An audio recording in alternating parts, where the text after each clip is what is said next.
বন্ধুরা আমার, আলোচনার ধারাবাহিকতায় আমরা নবী করিম সাল্লাল্লাহু আলাইহি সাল্লামের মেরাজ নিয়ে আলোচনা করছিলাম। আমরা গত জুমায় ছিলাম আমার নবীর উপরে যখন আল্লাহ তাআলা আয়াত নাযিল করলেন, ওয়া আনদির আশীরাতাকাল আকরাবিন, ও নবী আপনার নিকটতম আত্মীয় স্বজনের নিকট আল্লাহ তাআলার দাওয়াত পৌঁছায়া দিন। তাদেরকে জাহান্নামের আগুন থেকে ভয় দেখান, তাদেরকে সতর্ক করুন। আমার নবী যখন তাদেরকে সতর্ক করার জন্য সাফা পাহাড়ের উপরে দাঁড়িয়ে বললেন, ইয়া সাবাহ, এই সকালবেলার বিপদ, এভাবে যখন ডাকলেন মক্কার কুরাইশ বংশে বিভিন্ন গোত্রের দল প্রতিনিধিরা সেখানে উপস্থিত হলো। বিভিন্ন গোত্রের প্রতিনিধিরা আসলো। যারা আসতে পারে নাই তারা কাউকে না কাউকে প্রেরণ করলো। সেখানে যখন নবী দাওয়াত দিলেন, দাওয়াত দেওয়ার মধ্য দিয়ে নবীর চাচা আবু জাহেল, আবু লাহাব মাথা গরম করে নবীর উপরে পাথর নিক্ষেপ করেছেন। বলে নাউযুবিল্লাহ। আবু লাহাব বললেন, তাব্বালাকা ইয়া মুহাম্মদ, আলিহাযা জামাআতানা। ও মুহাম্মদ, তুমি কি এই জন্য আমাদেরকে ডেকেছ যে তুমি তোমার রবের দিকে আমাদেরকে আহ্বান করবা? তুমি কি এক আল্লাহর দিকে আহ্বান করবে এই জন্য আমাদেরকে ডেকেছ? তোমার ধ্বংস হোক। আল্লাহ তাআলা আবু লাহাবের আচরণ সহ্য করতে পারে নাই।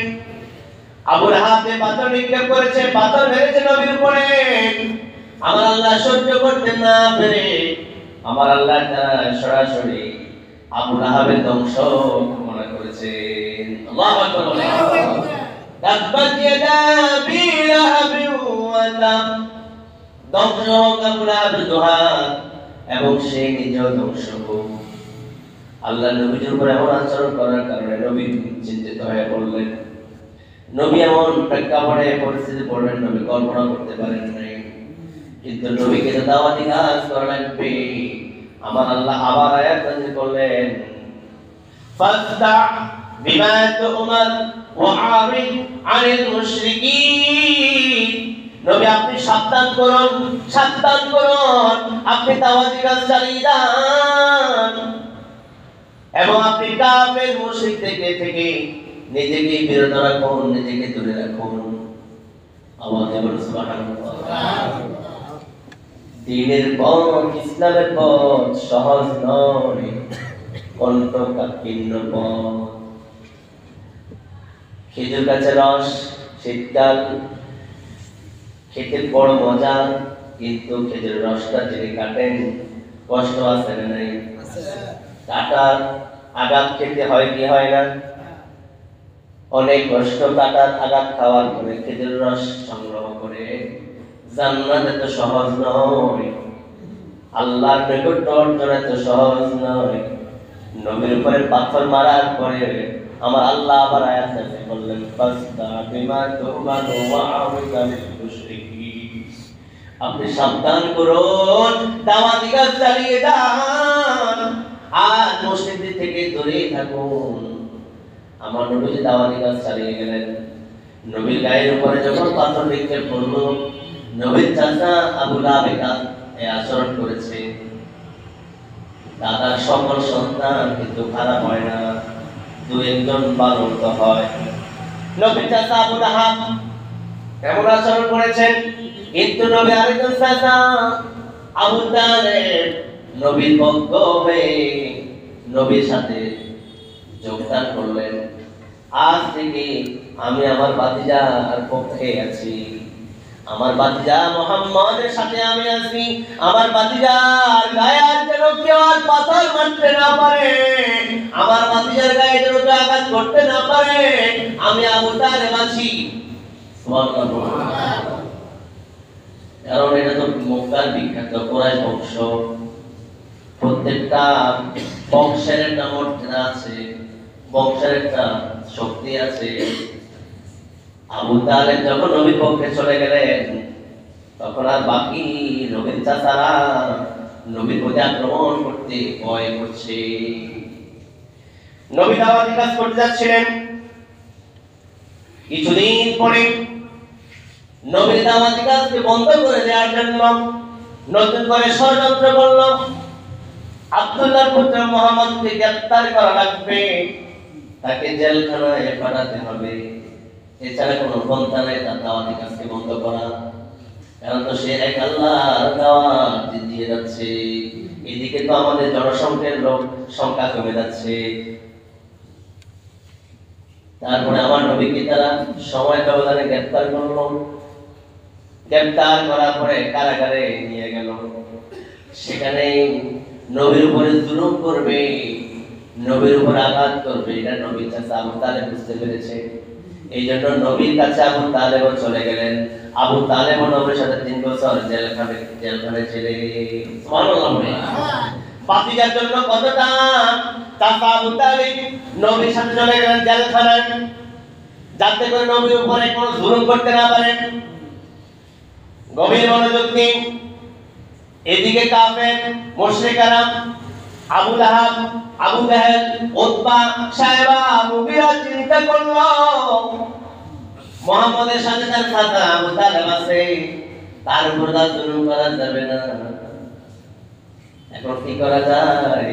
একটা প্রবাদ আছে, হাতে মারতে না পারলে বাতে মারা লাগবে।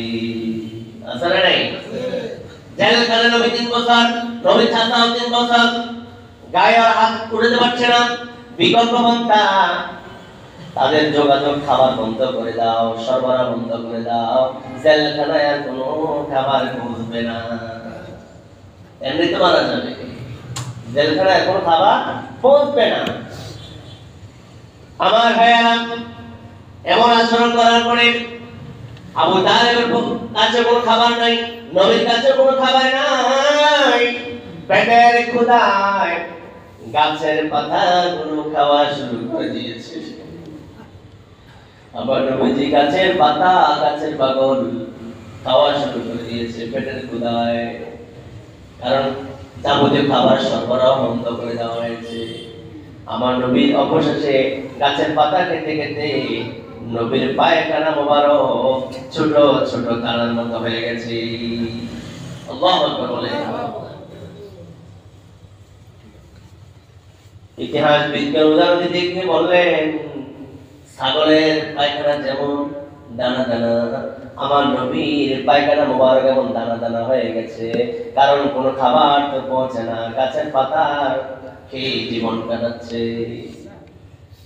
আপনাদের কাছে আমি প্রশ্ন রাখতে চাই, যে নবীকে আল্লাহ ভালোবাসেন, যে নবীকে সর্বশ্রেষ্ঠ নবী করে আল্লাহ পাঠিয়েছেন, সেই নবী এমন কষ্ট দেওয়ার পিছনে আল্লাহর রহস্য আছে না নাই?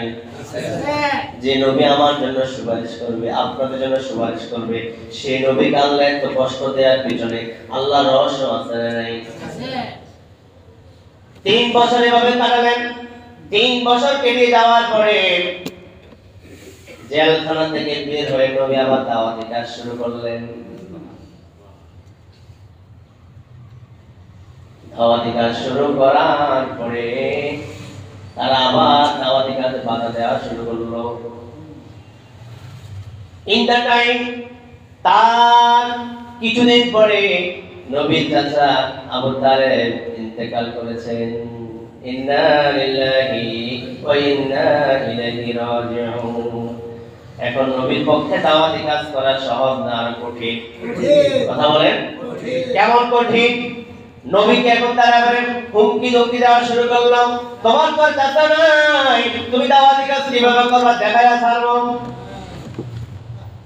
আমার নবী মানসিক ভাবে কষ্টে জড়িত, এদিকে চাচার ইন্তেকাল, আরেকদিকে আবু জেহেল আবু লাহাবের ধমক দিচ্ছে, কিভাবে তুমি তোমার রবের দিকে মানুষকে ডাকো, তোমাকে আমরা দেখাই ছাড়বো।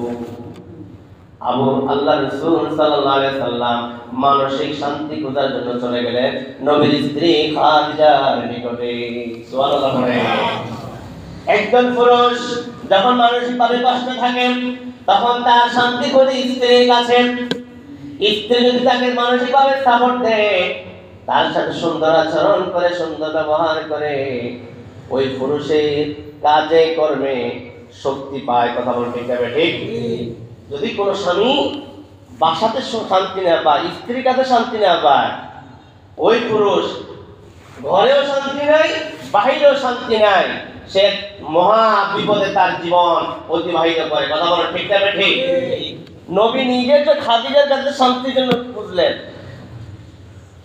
খাদিজা রাদিয়াল্লাহু তাআলা আনহা নবীকে মানসিকভাবে সাপোর্ট দেওয়া শুরু করলেন, আর ঠিকভাবে খাদিজা যাবতীয় ব্যবসায়ী সম্পদ নবীর কাছে ইসলামের জন্য ওয়াকফ করে দিয়েছে। আমার ভাইয়েরা, এই দিকে আল্লাহর রহস্য, আল্লাহ তাআলার কারিশমা বুঝা বড় দায়। আমার নবী দাওয়াতে কাজ করছিলেন, 2 মাস পরে নবীর স্ত্রী ইন্তেকাল করেছেন। ইন্না লিল্লাহি ওয়া ইন্না ইলাইহি রাজিউন। বলেন তো নবীর মন দিন দিন ভারাক্রান্ত হৃদয়। চাচাকে হারালেন, চাচা হারানোর 2 মাস পরে স্ত্রীকে হারালেন। এই যে একটা রহস্য, এই যে একটা কারিশমা, এটা যিনি ঘটিয়েছেন তিনি কে? এখন তো আমার নবীর আর কেউ নাই, এখন তো আমার নবীকে সাহায্য করার মতো আর কেউ নাই। ইতিহাসে ওই বছরটাকে আমুল হুজুন বলা হয়েছে। সুবহানাল্লাহ পড়েন। আমুল হুজুন অর্থ হচ্ছে, আমুল শব্দ হচ্ছে বছর, হুজুন অর্থ হচ্ছে দুঃখ। এটা দুঃখের বছর। নবীর জীবনে ওই বছরটা হচ্ছে কি? দুঃখের বছর। খেয়াল করুন, এখন আমার নবী আবার দাওয়াতি কাজ শুরু করলেন। কারণ নবী দাওয়াতি কাজ করে নবী দায়িত্ব। কিন্তু এদিকে কাফের মুশরিকরা সতর্ক করে দিলেন, আব্দুল্লাহর পুত্র মুহাম্মদ খবরদার, তুমি আর দাওয়াতি কাজ করতে পারবে না। আমাদের লাতের বিরুদ্ধে কথা বলতে পারবে না, আমাদের মানাতের বিরুদ্ধে কথা বলতে পারবে না, আমাদের হুজ্জার বিরুদ্ধে কথা বলতে পারবে না, আমাদের হুবলের বিরুদ্ধে কথা বলতে পারবে না। লাত, মানাত, উজ্জা, হুবল এগুলো তাদের মূর্তি পূজা করত, এগুলো তাদের দেবতা। আব্দুল্লাহ পুত্র মুহাম্মদ, এখন থেকে তুমি দেবতার বিরুদ্ধে কথা বলতে পারবে না। শুধু তাই নয়, তুমি এখন থেকে মক্কায় আর কাউকে ইসলামের দাওয়াত দিয়ে মুসলমান ইমানদার বানাতে পারবা না। চিল্লায়া বলেন নাউযুবিল্লাহ। নবী অসহায়, চাচাও নাই, বাবাও নাই, মাও নাই, প্রিয়তমা স্ত্রী খাদিজাও নাই। নবীর ভারাক্রান্ত হৃদয়, নবী দাওয়াতের কাজ কিভাবে করবেন, এমন একটি প্রেক্ষাপট, এমন একটি পরিবেশ আমার নবীর সামনে উপস্থিত হয়ে গেল। নবী চিন্তিত হয়ে পড়লেন, দাওয়াতি কাজ তো করতে হবে, পথহারা জাতিকে পথের দিকে, ইসলামের দিকে আনতে হবে, অন্ধকারে ডুবে যাওয়া জাতিকে আলোর দিকে ফিরিয়ে আনতে হবে। আমার নবী এই চিন্তা নিয়ে চিন্তা করলেন, মক্কায় যেহেতু আর দাওয়াতি কাজ করা যাচ্ছে না আমার পক্ষে, নবী মক্কা থেকে অদূরে 60 মাইল দূরে তায়েফের কথা ভাবলেন। তায়েফে যাবেন, দাওয়াতি কাজ করবেন। কেন তায়েফে যাবেন? নবী ছোটবেলায় যেখানে পালিত হয়েছেন, পালক মা, দুধ মাতা হালিমাতুস সাদিয়ার বাড়ি হচ্ছে তায়েফের জমিনে। সুবহানাল্লাহ পড়ে। নবীজি দুধ মাতার নাম কি? সবাই বলেন কোন নাম কি? হালিমাতুস সাদিয়া। বলেন হালিমাতুস। নবীজির দুধ মাতা। নবীজির কি মাতা? দুধ মা। আপনার মা যিনি গর্ভধারণ করেছে, দুধ পান করিয়েছেন, আপনার মা এই মায়ের সাথে যেমন আচরণ করা দরকার, যিনি দুধ পান করান দাত্রী দুধ মাতার সাথেও ঠিক সেম আচরণ করতে হবে। সুবহানাল্লাহ পড়ে। নবী চিন্তা করলেন, হালিমাতুস সাদিয়া বাড়ি আছে তায়েফে, সেখানে তার মায়ের আত্মীয় স্বজন আছে, সেখানে তার ছোটবেলার বাল্য বন্ধুরা আছে, সহপাঠীরা আছে, সেখানে যদি যাইতে পারি তারা আমার দাওয়াতটা গ্রহণ করবে। সুবহানাল্লাহ বলো। এই চিন্তা নিয়ে আমার নবীজি তায়েফের দিকে রওনা হলেন। তায়েফে যাওয়ার পরে সেখানে যখন দাওয়াতি কাজ শুরু করে দিলেন, সাথে সাথে তায়েফের মানুষ আমার নবীদের গায়ে পাথর নিক্ষেপ করা শুরু করে দিল। নাউযুবিল্লাহ বলেন। মক্কা তো শান্তি নেই, তায়েফও শান্তি নেই। আপন চাচাও মারে, আত্মীয় মারে, অনাত্মীয় মারে। তার জায়গা যাওয়ার জায়গা কোথায়? আমার নবী চিন্তিত হয়ে পড়লেন, মক্কাতে আমাকে পাথর মারল, তায়েফে পাথর মারল। সাথে সাথে আল্লাহর ফেরেশতারা বললেন, ইয়া রাসূলুল্লাহ, আপনি বলে দিন, আপনি দোয়া করুন, গোটা তায়েফবাসীকে আল্লাহ উল্টায়া দিবে। আমার নবীজি বললেন, না, আমি দোয়া করবো না, দোয়া দিব না। যদি তায়েফবাসী উল্টে যায়, গোটা তায়েফবাসী ধ্বংস হয়ে যায়, আমি কার কাছে দাওয়াত দেব? দেখেন আমার নবীজি কত উদার, কত উদার, কত উদার মনের অধিকারী। নবীজি তায়েফ থেকে আবার রওনা হলেন। রওনা হওয়ার পরে পিছন থেকে তায়েফের ছেলে মেয়েরা, তায়েফের যুবক যুবতীরা আমার নবীকে পাগল বলা শুরু করে দিয়েছে। নাউযুবিল্লাহ বলেন। আমার নবী কি পাগল ছিলেন? কথা বলেন, উচ্চ কণ্ঠে বলুন। নবীকে পাগল বলল? তাই মক্কায় দাওয়াত দিয়েছেন, নবীর কোনো অপরাধ ছিল? তো বিনা অপরাধে পাথরের আঘাত খেয়েছেন। নবীজি মক্কা থেকে তায়েফে আসলেন, দাওয়াতি কাজ করলেন, সেখানেও কি নবীজি কোনো অপরাধ ছিল? তো সেখানেও কেন পাথর আঘাত খাওয়া লাগলো? সেখানেও কেন মক্কা তায়েফের যুবকেরা, যুবক যুবতীরা আমার নবীকে পাগল বলে ডাকাডাকি শুরু করলো? আমার নবীজি তায়েফ থেকে যখন মক্কার দিকে রওনা হলেন, পিছন থেকে তায়েফের যুবক যুবতীরা পাগল পাগল বলে ডাকলো, আর এদিকে পাথর মারা শুরু করে দিল। বলে নাউযুবিল্লাহ। দিনের নবী দেনের ছবি, তাই বিদেশে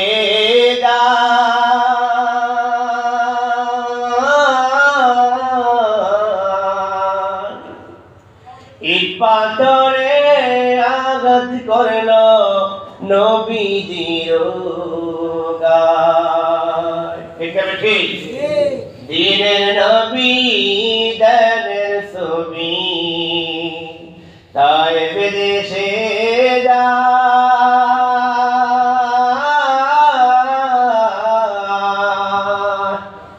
ইট পাথরে আঘাত করল নবীজির গায়। যুবক দলে পাগল বলে, যুবক দলে সবাই মিলে নবীজিকে পাগল বলে। পশু পাখি চিনল তারে, যুবক দলে সবাই মিলে নবীজিকে পাগল বলে। পশু পাখি চিনল তারে, ওরা চিনল না।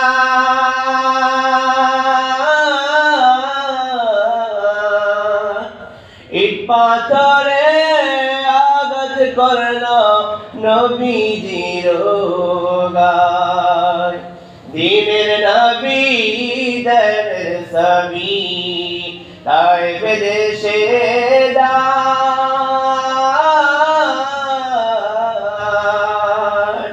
ইট পাথরে আঘাত করল নবীজির গায়। ঠিক আছে, ঠিক।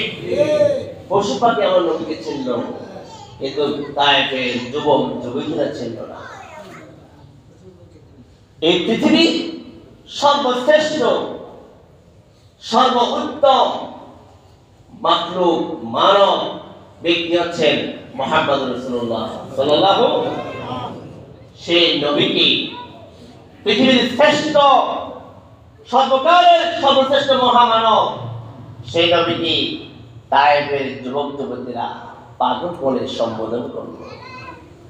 আমার নবী অশ্রু সজ্জল নিয়ে বুক ভরা ব্যথা নিয়ে আমার নবীজি তায়েফ থেকে মক্কার দিকে রওনা হলেন।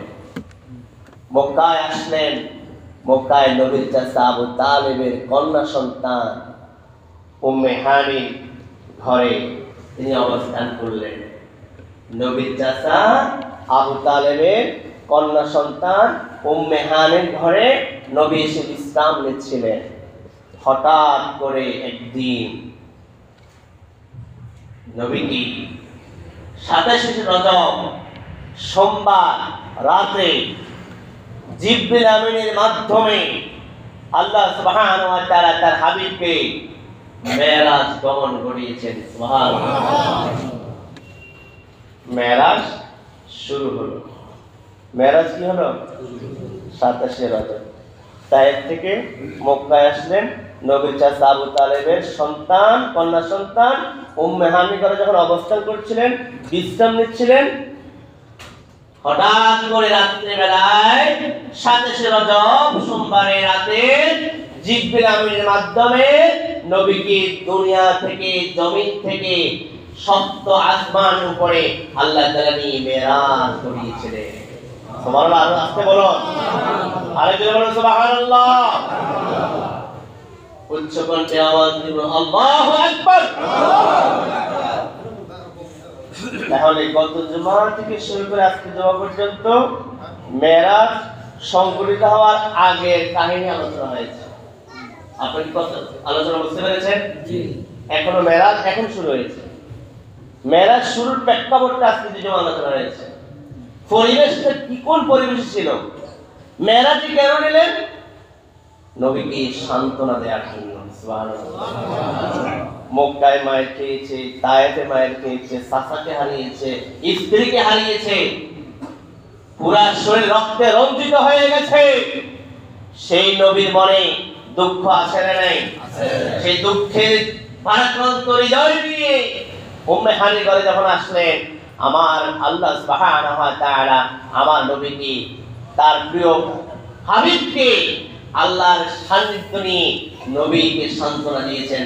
চিল্লায়ে বলুন সুবহানাল্লাহ। মাঝে মধ্যে কাজে কর্মে আমাদের স্ত্রীরাও মানসিকভাবে কষ্টেই থাকেন, কিন্তু যখন স্বামী স্নেহ পায়, স্বামীর ভালোবাসা পায়, তখন স্ত্রী আবার সাংসারিক কাজে কর্মে আবার মনটা উদার হয়ে যায়। কথা বলেন ঠিক না ঠিক? আবার স্বামী স্ত্রী সংসার করতে গিয়ে অনেক সময় কথাবার্তায় আচার আচরণে মনোমালিন্য হতে পারে। এই জন্য সাংসারিক জীবনে যেন সুন্দর হয়, এই জন্য স্বামী স্ত্রী নিয়ে ইসলামিক কালচারে সফর করাটা নবীজির সুন্নাহ। সুবহানাল্লাহ করে। কারণ সফর করলে স্বামী স্ত্রী মন ভালো হবে, এতে করে সংসারের জীবন সুন্দর হবে, সন্তানের প্রতি মায়া মহব্বত বাড়বে, শাশুড়ির প্রতি মায়া মহব্বত বাড়বে, সংসারের প্রতি মহব্বত বাড়বে। এই দৃষ্টিকোণ বিবেচনা করে ইসলামিক কালচারে স্বামী স্ত্রীও মাঝে মধ্যে বেড়াতে যাওয়া, সফর করতে যাওয়া, এটা ইসলামিক সুন্নাহ। নবীজি যাতে করে আবার পুনরায় দাওয়াতি কাজ করতে পারেন ময়দানে এসে, এই জন্য আমার নবীকে মেরাজে নিয়ে আমার নবীর মনটাকে উৎফুল্ল করে দিয়েছেন। চিন্তা করুন সুবহানাল্লাহ। এমন মেরাজ পৃথিবীর ইতিহাসে আর কোন নবীর জীবনে ঘটে নাই। এমন একটি ঘটনা পৃথিবীর ইতিহাসে আর কোন ঘটনা আল্লাহ ঘটান নাই। মসজিদে হারাম থেকে মসজিদে আকসায় নিয়ে গেলেন। এই বিস্ময়কর ঘটনা বর্ণনা করতে গিয়ে আল্লাহ তাআলা সুবহান শব্দটা ব্যবহার করলেন। কোরআনে অনেক ঘটনা আল্লাহ বর্ণনা করলেন, কোন ঘটনার শুরুতে সুবহান শব্দ ব্যবহার করেন নাই। মুসা নবীর সাথে তুর পাহাড়ে আল্লাহ কথা বলেছেন, ওই ঘটনা কোরআনে আছে না নাই? ইউনূস নবী 40 দিন মাছের পেটে ছিলেন। ইউনূস নবী 40 দিন মাছের পেটে থাকার পরে মাছের পেট থেকে পুনরায় জীবিত হয়ে ফিরে আসলেন। সুবহানাল্লাহ বলেন। এমন ঘটনা আল্লাহ কোরআনে বর্ণনা করতে গিয়ে সুবহান শব্দ ব্যবহার করেন নাই। ইব্রাহিম নবী নমরুদের অগ্নিকুণ্ডে 40 দিন ছিলেন। 40 দিন পরে নমরুদ অগ্নিকুণ্ড থেকে আমার নবী ইব্রাহিম সুস্থতার সাথে ফিরে আসলেন। এমন ঘটনা কোরআনে আছে না নাই? কিন্তু আল্লাহ তাআলা ঘটনা বর্ণনা করতে গিয়ে সুবহান শব্দ ব্যবহার করেন নাই। নূহ আলাইহিস সালামের জাতিকে আল্লাহ তাআলা প্লাবন দিয়ে একবার ধ্বংস করে দিলেন। সেই ঘটনা কোরআন আল্লাহ বর্ণনা করতে গিয়ে সুবহান শব্দ ব্যবহার করেন নাই। লূত আলাইহিস সালামের জাতিকে আল্লাহ তাআলা একেবারে চিরতরে ধ্বংস করে দিয়েছেন সমকামিতার অপরাধের কারণে। কিসের কারণে? সমকামিতার অপরাধের কারণে লূত আলাইহিস সালামের জাতিকে আল্লাহ তাআলা চিরতরে ধ্বংস করে দিলেন। এমন ঘটনা কোরআনে আছে না নাই? কিন্তু আল্লাহ সুবহান শব্দ দিয়ে কাহিনী শুরু করেন নাই। আজ জাতির ঘটনা, সামুদ জাতির ঘটনা কোরআন আল্লাহ বর্ণনা করলেন, কিন্তু সুবহান শব্দ ব্যবহার আল্লাহ করেন নাই। ঈসা পয়গম্বর ছিলেন যিনি চোখে দেখে না, অন্ধ ব্যক্তি চোখে হাত বুলিয়ে দেওয়ার সাথে সাথে চোখটা ভালো হয়ে যেত। কুষ্ঠ রোগীর প্রতি হাত বুলিয়ে দিলে কুষ্ঠ রোগী ভালো হয়ে যেত। মৃত মানুষ কবরে শায়িত, শত বছর পূর্বে কবরে ছিলেন। ঈসা নবী যদি বলতেন ইয়া আব্দুল্লাহ কুম বিইজনিল্লাহ, ও আল্লাহর বান্দা তুমি আল্লাহর হুকুমে দাঁড়িয়ে যাও, কবর থেকে মৃত ব্যক্তিরা দাঁড়িয়ে যেতে। সুবহানাল্লাহ, সবাই বলুন সুবহানাল্লাহ, সুবহানাল্লাহ, আর জোরে বলুন সুবহানাল্লাহ, সুবহানাল্লাহ। এমন ঘটনা কোরআনে আছে না? ঈসা নবীকে আল্লাহ তাআলা উপরে তুলে নিলেন, আবার কিয়ামতের আগে আমার নবীর উম্মত হয়ে আবার আসবে। এই নবীর ঘটনা বর্ণনা করতে গিয়ে আল্লাহ সুবহান শব্দ ব্যবহার করেন। মুসলমান ভাইয়েরা আমার, এই এমন ঘটনা বর্ণনা করতে শুধুমাত্র একটি ঘটনা, সেটা হচ্ছে মেরাজ। সেই মেরাজের ঘটনা বর্ণনা করতে আল্লাহ সুবহান শব্দ ব্যবহার করেছেন। আল্লাহ তাআলা বলেন সুবহানাল্লাযী ইয়াসরা বিআবদিহি লাইলাম মিনাল মাসজিদিল হারাম ইলাল মাসজিদিল আকসাল্লাযী বারাকনা হাওলাহু লিনুরিয়াহু মিন আয়াতিনা ইন্নাহু হুয়াস সামিউল বাসীর। আল্লাহ তাআলা বিশ্বনবীকে মসজিদ হারাম থেকে মসজিদ আকসা নিয়ে গেলেন। মসজিদ হারাম থেকে মসজিদ আকসার দূরত্ব হচ্ছে 765 মাইল। কত মাইল? সবাই বলেন কত মাইল? 765 mile, 1232 kilometre. ওই সময় যদি কোনো ব্যক্তি মসজিদ হারাম থেকে মসজিদ আকসা যেতে 40 দিন সময় লাগতো। কতদিন? সবাই বলেন কতদিন? সময় আর একেবারে 6 মিনিট আছে, কিন্তু আলোচনা শেষ হবে না। আপনার যদি মনোযোগ না থাকে আলোচনা ভালো লাগবে না করতে। মসজিদ হারাম থেকে মসজিদ আকসায় গেলেন, সেখানে যাইতে সময় লাগতো, দূরত্ব হচ্ছে 765 মাইল, 1232 কিলোমিটার। একজন ব্যক্তি যেতে 40 দিন সময় লাগতো। এই দীর্ঘ সময় আমার নবীজি সামান্য সময় রাত্রে গেলেন, আবার ফিরে আসলেন। আওয়াজ বলুন সুবহানাল্লাহ। খেয়াল করুন, মসজিদ হারাম থেকে মসজিদ আকসার দূরত্বের কথা বললাম।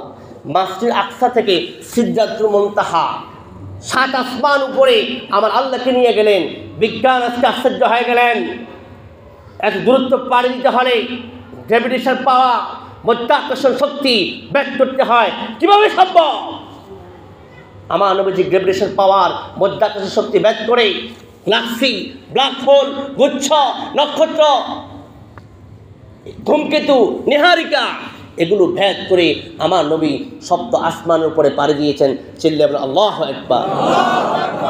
বিজ্ঞান চিন্তা করলে কিভাবে সম্ভব? কিভাবে সম্ভব? সূর্য, পৃথিবী থেকে সূর্যের দূরত্ব হচ্ছে 9,30,00,000 মাইল। কত মাইল? সবাই বলেন কত মাইল? 9,30,00,000 মাইল দূরে সূর্যের তাপ পৃথিবীতে আসতে 1,86,000 বর্গমাইল। সুবহানাল্লাহ পড়ে। সেই সূর্যের এই দূরত্ব অতিক্রম করতে 1,86,000 মাইল বেগে সূর্যের দূরত্ব অতিক্রম করতে সময় লাগে 8 মিনিট। কত মিনিট? 8 মিনিট। বিজ্ঞান আশ্চর্য হয়ে গেলেন গবেষণা করতে করতে কিভাবে মেরাজ সম্ভব। সে মহাকাশে যে সূর্য 1,30,00,000 মাইল দূরে সূর্য, এত বিশাল সূর্য, সেই মহাকাশে তার চেয়ে শত শত কোটি কোটি গুণ বড় নক্ষত্র রয়েছে। চিল্লায়ে বলুন আল্লাহু আকবার। শত শত কোটি কোটি গুণ বড় নক্ষত্র, যে নক্ষত্রগুলোকে খালি চোখে দেখা যায়। এখন থেকে 1500 বছর আগে মহাবিশ্ব যখন সৃষ্টি করলেন আল্লাহ, ওই সময় এমন কিছু নক্ষত্র রয়েছে যে নক্ষত্রগুলোর আলো 1,86,000 মাইল গতিবেগে পৃথিবীতে ধাবিত হয়েছে। এটা আস্তে আস্তে এখনো পর্যন্ত পৃথিবীর আলো পৌঁছেনি। আল্লাহু আকবার বলেন। 1500 বছর আগে মহাকাশ আল্লাহ সৃষ্টি করলেন, সেই মহাকাশে যে কিছু নক্ষত্র রয়েছে, ওই নক্ষত্রগুলোর আলো 1,86,000 মাইল গতিবেগে পৃথিবীতে ছুরি মারলেন আল্লাহ পাক। ওই আলো এখনো জমিনে এসে পৌঁছায়নি। এত বিশাল নক্ষত্র, তারপরে প্রথম আসমান। সুবহানাল্লাহ বলবেন না? তারপরে কোন আসমান? প্রথম আসমান। আল্লাহ পাক সূরা সাফফাতের 6 নম্বর আয়াতে বলছেন, ইন্না যায়্যানাস সামাআদ দুনিয়া বিজিনাতিল কাওয়াকিব। আল্লাহু আকবার বলেন। আমি দুনিয়ার আসমানকে আমি আল্লাহ গ্রহ নক্ষত্র তারকা দ্বারা সুশোভিত করে রেখেছি। সুবহানাল্লাহ পড়েন। চাঁদ ধরে আমরা দেখি কত বড় চাঁদ, তো বড় একটা চাঁদ। আবার তারা যখন আমরা দেখি ছোট ছোট তারা, কিন্তু বন্ধু এটা ছোট নয়, এটা সূর্যের চেয়েও কোটি কোটি গুণ বড়। আল্লাহু আকবার বলেন। সে প্রথম আসমান থেকে দ্বিতীয় আসমান, দ্বিতীয় আসমান থেকে তৃতীয় আসমান, এভাবে আমার নবীজি আল্লাহ তাআলা সপ্তম আসমান পর্যন্ত পৌঁছালেন। তারপরে আরো নিয়ে গেলেন। প্রথম আসমান থেকে দ্বিতীয় আসমানের দূরত্ব হচ্ছে 500 আলোক বছরের রাস্তা। সুবহানাল্লাহ পড়ে। এক আসমান থেকে আরেক আসমানের দূরত্ব হচ্ছে 500 আলোক বছরের রাস্তা। সুবহানাল্লাহ পড়ে।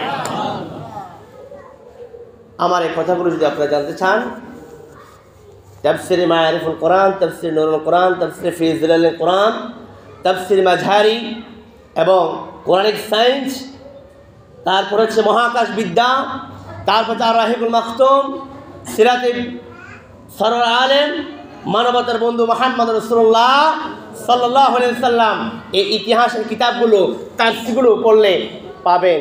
এবং কোরআন এবং আধুনিক বিজ্ঞান, এই বিজ্ঞানময় কিতাবগুলো পড়লে আপনারা আমার কথাগুলো পাবেন। একটি কথাও বানিয়ে বলার আমার কি সুযোগ আছে? এবং কি বিজ্ঞানী কথা বলতে যেমন সময়ের প্রয়োজন, তেমন উভয়ের আন্তরিকতার প্রয়োজন। সম্মানিত উপস্থিতি, অবশেষে বিজ্ঞান মানতে বাধ্য হয়েছে, এটা আমার আল্লাহ তাআলা এই মেরাজ গড়িয়েছেন। চিল্লায়ে বলুন আল্লাহু আকবার। এই মেরাজ বিজ্ঞান অকপটে স্বীকার করে নিয়েছেন, একজন আল্লাহ আছেন, তিনি তার হাবিবকে 27 রজব রাত্রিবেলায় সামান্য সময় মসজিদ হারাম থেকে মসজিদ আকসায় নিয়ে গেলেন, সেখান থেকে সিদরাতুল মুনতাহায় নিয়ে গেলেন, আবার পুনরায় ফিরাইয়া নিয়ে আসলেন। চিল্লায়ে বলুন সুবহানাল্লাহ। মহান রব আমাদের সবাইকে সে মেরাজের সাথে ঘটনাকে বিশ্বাস করে আমাদের ঈমানকে মজবুত করার তৌফিক দান করুন। সম্মানিত উপস্থিতি, মেরাজের আমরা এতটুকু জানলাম, মেরাজ শুরু হয়েছে এবং এটা বিজ্ঞান দিয়ে প্রমাণিত। মেরাজ বিজ্ঞান দিয়ে প্রমাণিত আমরা আজকে জানতে পারলাম। আমরা ইনশাআল্লাহ মেরাজে নবীজি গেলেন, প্রথম আসমানে গেলেন, দ্বিতীয় আসমানে গেলেন, তৃতীয় আসমানে গেলেন, এখানে আরও ঘটনা আছে না নাই? মেরাজ আল্লাহ কেন নিলেন, কি আনলেন, সেখানেও আরও কিছু ঘটনা আছে না নাই? আমরা ইনশাআল্লাহ এই বিষয়ে আমাদের আলোচনা চলবে আগামী সোমবার রাতে। মেরাজ হচ্ছে 28 তারিখ, আমরা আলোচনা করব সোমবার রাতে 27 তারিখ।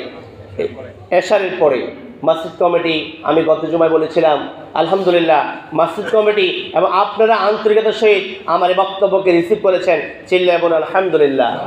মসজিদ কমিটি আমাকে বলে দিয়েছেন আমরা এই আয়োজন আলোচনা শুনবো, আমাদের সোমবার রাত্রে আয়োজন চলবে। আপনারা আসবেন কি আসবেন না? আসতে চান কি চান না?